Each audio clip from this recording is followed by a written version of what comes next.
guys, and a very warm welcome to Gimme a Hull. Yeah, this is Dom from Sounds Fit Magazine. Just had a wonderful chat with Tasha Steelz, a new Impact's Knockout Champion, about her goals for the future, potentially challenging Trey and Miguel, Deonna Purrazzo for their titles, and what has helped Tasha to get to the top of the mountain in Impact Wrestling. Thank you guys so much for watching.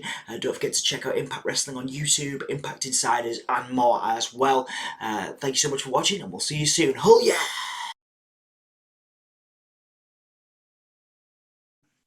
How are you doing? How's it going today?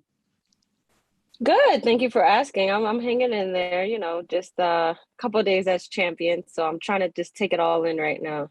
Absolutely, absolutely. And I guess now that you're at the top of the mountain in Impact Wrestling Knockouts Champion, how do you define success? Like, what does it mean to you, and how has that definition changed through your career? I mean, when I first was signed to Impact, people thought it was a relief. Like, this is the part where I can relax. But to me, I felt like it was the start of the race for me. Like, that's when I'm at the start of the race and the gun went off. Now I'm taking off now, And from there, it was like work from there. Just from the time I got signed all the way up until this point, it was nothing but work. Excuse me. Yes, okay. And even becoming a 2-time Knockouts Tag Champion, I still felt like it wasn't enough for me. Like, I needed more and I wanted more. And so it was just the hustler spirit in me that made me keep going.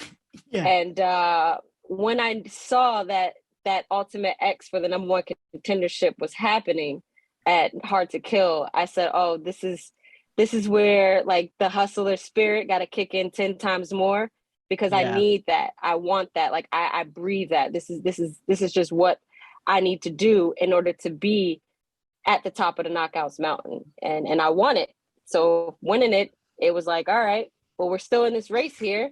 So I'm still going, and I used to be a track star in high school. So I got good feet. I can run really fast, I'm really pleased for you. Obviously, you've been able to do that. Is that now the end then well, not the end, but do you feel like you've done it all now? I mean, what else is left for you? You mentioned, you've got that spirit, you've got that fighting spirit, and you're able to, keep going and stay motivated. So what's left for you now? You're at the top of the mountain, No, I mean, I don't feel like this is enough. I feel like I want more, I just got here. Yeah. So I have to prove why I'm here. I have to take on the best of the best. Even though I've defeated one of the greatest women's wrestlers, one of the greatest women's champions of all time, that's still not enough for me. I have to continue this fight. I'm a fighting champion, and I want to be able to prove myself that I am going to GOAT status. I don't want to just be the best. I want to be at GOAT status. You know what I'm saying? So I have to come and defeat anybody who steps up and challenge me. So no, I want more. To dare I say, I don't mind going against Deonna for her titles as well. I don't mind going against Trey for his title. Jordan went for the X Division title. I don't mind. Okay, I mind stepping in the ring with Moose because he'll probably destroy me. But somebody else have the world title. It's just all about making history out here, and just, if it ain't history if there's no flavor in it, like I always say. So I want to do more, and I want to be everywhere, and I want to do everything, and it's just all the work that I want to put in. Absolutely. Absolutely. And I think that's a really, it's a really important point. You did mention as well that you defeated one of the greatest of all time in Mickie James, and I could hear the respect in your voice there. Was there anything that you took from your time with Mickie James? Obviously, you faced some of the best wrestlers in the world anyway, but with that time with Mickie James, what do you take from that and that kind of, I guess, opportunity? And you weren't just able to get in the ring with Mickie, but you were able to win and to learn as well from that time. What kind of lessons did you take from that experience? I mean, I don't want to put her over too much. I mean, her head is already big, so I don't want to make it any bigger for the past 20 years that she's been getting her head big. I don't want to make it too much bigger, adding flavor. Yeah. So, putting her over, because that'll just make her smile so bright. Like, she'll be smiling from ear to ear when she hears this. And, oh my God, Tasha Steelz added flavor. Being in the ring with Mickie James is it's one of the, I have to say, one of the greatest things in my career so far, because never have I ever thought that I would get here. Here I am as a kid watching her on TV, and it's just like, oh, one day maybe I'll meet her, maybe not. But to not only be able to meet her, but meet her in an actual ring and do this dance that I never thought that I would get myself to do. It's one of the greatest things ever. Sorry if my dog is barking. My it's dog okay, no is problem. little nosy here. There's no problem at all. Bring the dog in, it's fine. Yeah, she'll talk. But I'm just, I have to say, I'm just honored to be in the ring with Mickie James. I'm very honored, and if she ever wants another shot at this Knockouts title, I will always be waiting for her. Absolutely. And going back to yourself now and the legacy you've been able to build, one of the things that I've kind of always admired watching you on TV, engaging with Impact as a product when you, whether it was Fire and Flavor or whether it is now as the Knockouts champion, is your confidence as a performer. Your confidence, really shines through. And so I'm wanting to ask you, has that always been there? You mentioned you were a star. You had a lot of ability when you were younger as well. Has that confidence and pride in yourself that you showcase on television, has it always been there for you, or is it something you've developed over time? What's so funny? I am extremely shy. Okay. Around people. I am very, very shy. So for me to be able to just be the way that I am on TV, it shocks my family. People meet me for the first time and be like, oh, she's a star. Look at her. Look at, she got all this charisma and stuff. It shocks my family because around other people, I'm shy, I'm quiet, and I just like to read the room and read the vibes before I become myself and just act myself. So I feel like it's just a getaway from being shy. Like it's this stage where you get to just be something else or be somebody else, and you don't have to worry about anyone judging you, because it's like either people will like it or they won't like it. And it doesn't matter from there. You're just being able to just go out there and have fun at the same time.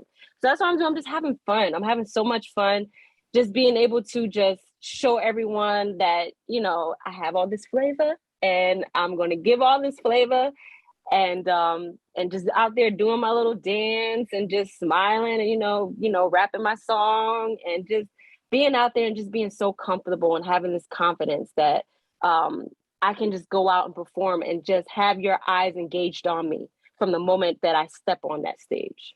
Absolutely. And again, you do an amazing job with that. And I think it's fantastic for people to see that confidence, and hopefully it will inspire lots of other people as well.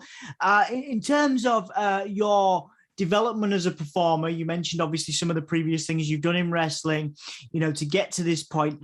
What would you say the biggest lessons you've learned about yourself through, from the very beginning of your career, from the very start? What kind of things have you learned about yourself? How have you changed and developed as a performer through your time in Ring of Honor, NWA, all those experiences to get to where you are now? How have you changed and developed? It's just taking criticism, and not being discouraged from it. It's taking that criticism and learning from it. There's people out here that actually want to help you and not hurt you. So it's being able to perform and having a veteran or even somebody who has shared the same ring with you, and it feels like you can do something a little different to just tweak your performance a little bit, just to tell you that, just to go out their way and tell you that, like, hey, maybe you should do it like this and not like this, or maybe you should do this. It's taken that criticism, and it has helped me over the years grow as the performer that I am. And that was like just one of my biggest things, that at first, like I said earlier, I was very shy and just it was kind of hard to get that confidence a little bit, but taking the criticism from people and my trainer and veterans and legends out here, and for them to just take their time out to watch me and say, I think you'd be great if you did this. And then I will go and do it. And they'll be like, being able to be coachable as well. So it's just one of those things that just helped me develop over the years and over the time, and be able to be your Knockouts champion. Absolutely. And the reason I brought up the confidence thing earlier as well, and obviously, getting your experience and your sort of tips on how to learn and grow there, is because so I get to do a lot of work with young people who struggle with their confidence. They struggle with their, kind of to have the confidence to go out there and do the things they want to do. Maybe they've got some mental health issues. Maybe they're going through challenges at home, things like that. So I wanted to ask you, from your perspective and from your own experience, if you've ever struggled, to find confidence, if you ever get, you mentioned being shy, what takes you from that shyness to being able to go in that room and read the room and have the have the confidence to do that? Because some people, I'm sure a few people like that, some people struggle with that. And so I wanted to know, if you've got any kind of confidence tips, I suppose, for people that do struggle with that. I think it is kind of a mental thing, you get in your own head and you're just like, I can't do this. No, I don't know how they're going to react or how this person's going to feel. It's all of that bowling upside in your head. It's a mental thing. It's not even a physical thing. It's not an emotional thing. It's not a spiritual thing. It's a mental thing. And it's just mentally, you just have to be free and let go. And it's all about having fun. I've been told this so many times, have fun. Even like today, I can have a match. Before my match with Mickie, I don't know, I think it was Gail or Tommy Dreamer said, go out and have fun. Just have fun. And when you have fun, you let go, and that confidence it just sneaks up out of you. And you have all of this that you've never thought you've had before. And then when you get to the back and you have that sigh of relief, you're just like, well, what the hell was I worried about? Yeah. So it's just letting go and having fun. Don't just have no self-doubts. Don't overthink things. You just go through with the motions and have fun. That's the main thing of having fun. I like that. Yeah, as an overriding message, that having fun. And talking about having fun, outside of wrestling as well.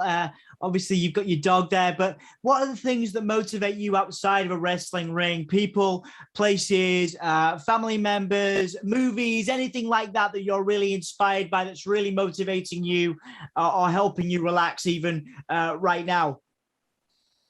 Well, the main thing is that my mom, I'll be up at 6 a.m. every morning. And my mom, she sets like a little timer where she sends me like little quotes or Bible verses and stuff like that, just to help me get through my day. And that's like the big start of my day, just getting one of those text messages from her. And of course, spending time with my pups.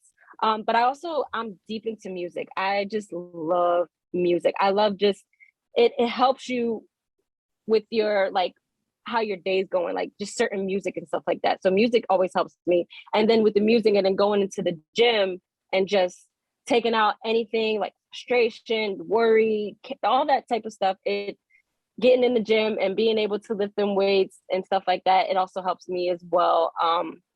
And just relaxing. I have my Calm app, and I'm always on my Calm app, especially like if I'm driving from place to place and I just relax.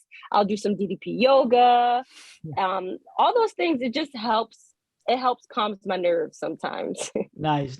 So what's your favorite motivational track? Like, what do you kind of really get from, in terms of, you maybe got one or two tracks that you could share with us, artists that you really kind of get something from when you need that motivation? Oh man. So, there's a track by Mary J. Blige. It's called Stronger. It's actually off of the documentary that from LeBron James, his documentary. And then, of course, if I'm not listening to some Tupac to just help me a little bit, like any Tupac definitely helps me get through, because Pac, he got those words. So absolutely, I love listening to some Tupac. Well, yeah, absolutely. I grew up on that stuff. Absolutely. Yes. Yeah, man. Yeah. Obviously, I could talk to you about music for a long time, but I've got a couple more questions. Obviously, we're in the UK. So what is your message for your fans in the UK who can watch on Impact Plus, obviously your YouTube as well, Impact Insiders? What is your message for the people that have supported you through your career from the UK and who will continue to do that into your Knockouts Championship reign? You know what? I appreciate all my UK fans. I I'm begging to come over to the UK. Like I can't wait. Like it will be my first time. So if I come out there, I need everyone to show me their favorite spots. I need everyone to suggest me the favorite good food spots because I'm a foodie. So you gotta just show me everything and everywhere. I don't care if I'm there for a day. Just take me wherever you guys want me to go and let's have fun. But I appreciate all the support you guys are giving, because I think without, you guys and of course everyone else over here in the States and Canada and everyone else around the world, this flavor could not keep going the way that she's going. So I appreciate it. And yes, keep watching on Impact and Impact Insiders on YouTube. Of course, if you do not follow Tasha Steelz at Real T Steelz on Instagram and Twitter, get some of this flavor.